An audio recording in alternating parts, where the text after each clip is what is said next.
Hey, what's up guys, Sam here, and today I'm going to be looking at the new Zhongyi 28mm f5.6 for the Leica M mount. This is, if I'm not mistaken, they call it the tourist lens, and for good reason. I have here my street photographer hat. But as of recent, a lot of Chinese manufacturing lens companies have been coming out with compact 28mm for the M mount or for other mirrorless mounts, and for good reason. A lot of street photographers, which this lens is particularly intended for, really love the idea of a compact 28mm. 28mm is by far one of my favorite focal lengths for street photography. I used to use the Voigtlander 28 Ultron. Now I use a Leica Summilux 35 because I wear glasses and I find it hard to like frame with just my glasses on the viewfinder. But yeah, a lot of street photographers do like the idea of a compact 28mm. It's light, really unobtrusive, and more importantly, when we look at the 5.6, not many street photographers are going to be shooting at f2 or f1.4. A lot of them are probably going to be shooting at f8, 11, 16 if you're shooting film for Sunny 16 or zone focusing and things like that. So there is a lot of merit in having a lens of this nature. And today I want to talk about whether this lens is worth it for you. This lens, if I'm not mistaken, retails for $299 US and is available in, let me check my notes, in M mount, obviously, the RF mount, Z, E mount, L mount, and surprisingly the GFX mount. So what Zhongyi has told me is that this lens actually, the image circle actually covers the GFX sensor, which is pretty fantastic for a tiny lens like this.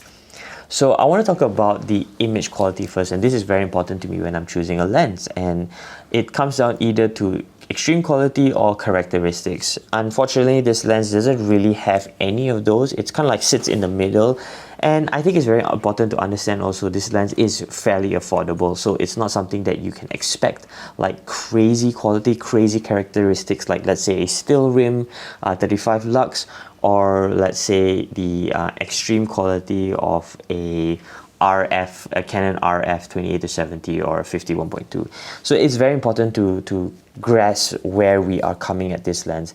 And if you're looking for the sharpest lens in the market that you can buy, this is not it. Particularly more on digital, I found that for shooting with this lens for about 2 months already, and I find that this is not the sharpest lens. Even at f8 or f11, it's going to be slightly soft. It's not very noticeable, but if you do pixel peep, like let's say for this review, I do have to pixel peep a little bit. It's not as sharp as I would like it, but that's okay. It's still, I mean, it's not like super soft like let's say a 90mm stand bar, but it's not a modern day sharp lens. You know, when you get in focus, it does get in focus, but it's slightly soft, especially towards the edges. But then again, for something like street photography where you're not going to be punching in a lot, this lens will work absolutely fine. I'm also going to be posting, like, obviously I think you've seen some of the sample images that I've taken throughout this entire video. Sorry if you can hear some of the rumbling. They're doing construction around my place. But something that's really interesting that I was really surprised with this lens is that there's hardly any chromatic aberration, even in like high contrast areas. I've shot in like direct sun, and you know, leaves tend to have a lot of chromatic aberration, particularly on my 35 lux from Leica. That's like a really expensive lens, but it still has pretty bad chromatic aberration, and this doesn't. So if that's the kind of thing that worries you a lot, this lens doesn't have any. And vignetting is also very well controlled at f5.6. It's still there, but it's not intense, so you don't have to worry about that.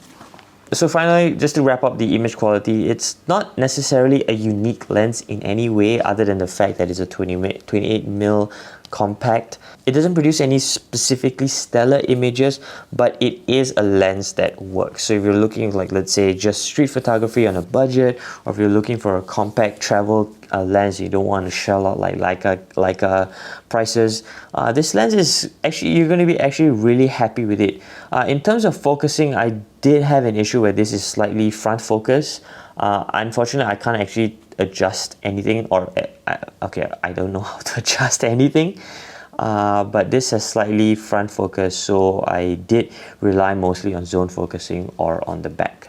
But speaking of unique, one of the unique selling points of this lens in particular is the fact that it can focus down to 35 millimeters or 0.35 meters. So for those of you who are uninitiated, for the Leica M system, your lens really couples with the rangefinder up to 0.7 meters. That's why you see most rangefinder lenses up to that. And when I mean couple is that you can really only focus using a rangefinder up to 0.7 meters. And so it's actually surprising to see that a lens of this caliber goes down to 0.3.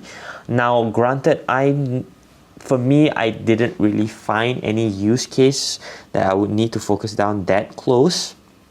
But I guess if you're a lot more creative than I am, you might find a lot of use cases for actually focusing down to 0.3. Because having a closer minimum focus distance does help in certain situations. But also for me, if I'm looking for that, I'm looking for bokeh a little bit. And at 5.6, you can't get much bokeh. And speaking of bokeh, it's decent. It's a 5.6. There's nothing too crazy. I mean, you can see some of the pictures here. Bokeh is pleasing. It's nice. It's nothing too crazy or out there. But at the same time, you're not really going to be shooting this lens for bokeh anyways. You're going to be trying to get as deep a depth of field as possible. But now we're going to talk about the handling of this lens. I will say that out of all the new Chinese manufactured 28-5.6, this is actually pretty big. Like if you can see the Ultron here, it's actually about the same, you know? It's actually about the same size. And I think this is mainly for the fact that it goes down to 0.3. It's not, it's not a compact lens by any means. The lens hood itself is pretty massive on its own. So it's not a super compact lens, but it is very light. I think 280 grams or something like that. I'm not too particularly sure. But what I have found with, let's say, on like my like a M10, it is a little bit back. The camera's a bit back heavy, so when I'm on my neck, it tends to fall like that. But balancing is great. It's easy to focus. I do not like this like tiny tab, like pin thingy. I prefer a tab on my focusing wheel. But I want to say, when it comes to engaging the 0.35 meters, this is where I have a problem with this lens, and that is, it is very easy to go over to from 0.7, your normal minimum focusing distance, to 0.3.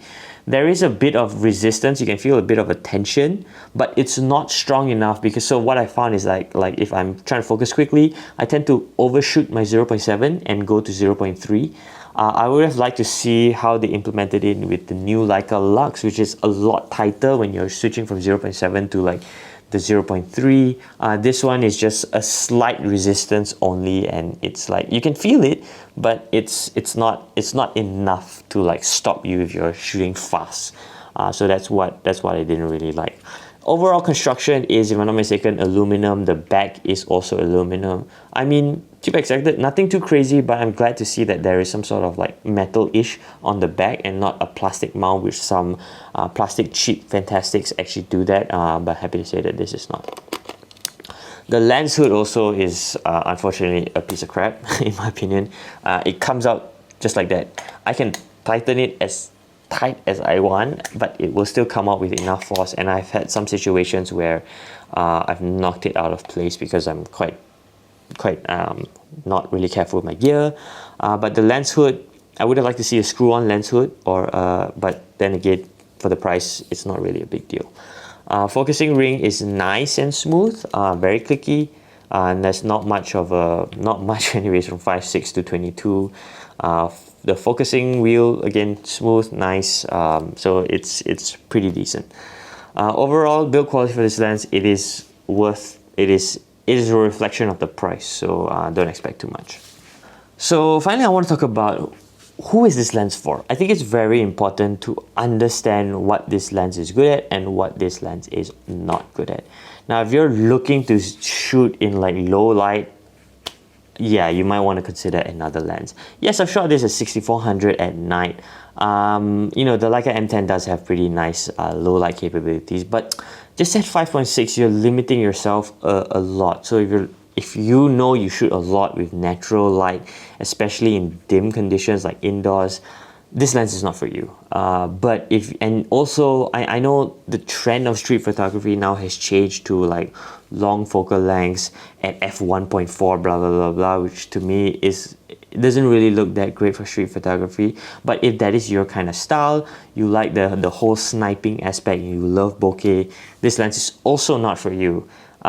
This is meant for street photographers who love to, you know, tell their stories with layering, to tell their stories with deep depth of field rather than, you know, using bokeh to hide certain things. This is a lens that is made for, in my opinion, at least, street photography purist. I'm no purist, but I do value sometimes being able to shoot or intentionally shooting at a deep depth of field on a wide angle to tell my stories. And this is where the strength of this lens really lies.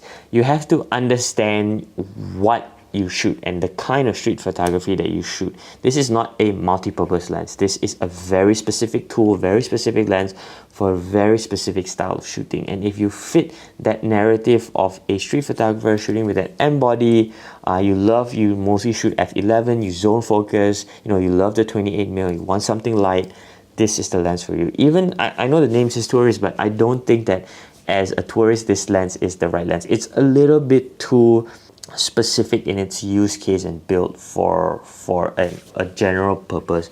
I would rather have, let's say, an Ultron f2 if I'm going for a holiday, because then at least that f2 gives me a little bit of leeway versus just being stuck at f.6. But as I said, if you know what you're doing and you know what this lens is for, and it fits how you shoot, this is actually a great bargain lens if you're not looking to shell out Leica prices. The 0.35 minimum focusing distance does or is useful in certain cases, not for me in particular, but if you're a lot more creative, you probably find some use case for it. It is not too obtrusive, it is not heavy, it is not massively large, so this really can fit, or does fit really nicely in the Leica lineup, or using a Leica lens. Something I don't really like is I don't really like the yellow on this, but this is just more of like an aesthetic issue. So yeah, that's it for the review. Thank you so much for watching. Thank you so much, Zhongyi, for sending this out to me. They actually sent out another lens. It's the 90mm f1.25 Speedmaster or something like that. I will be testing out that lens as well, but they sent out this lens for me to keep, but they did not tell me what to say, or they did not even see this review beforehand. So thank you so much. And thank you so much once again for watching. If you have any questions about this lens, feel free to leave them down in the comments. I'll be more than happy to help you all and help you see if this lens is the right one for you. Thank you guys so much for watching, and I will see you in the next one.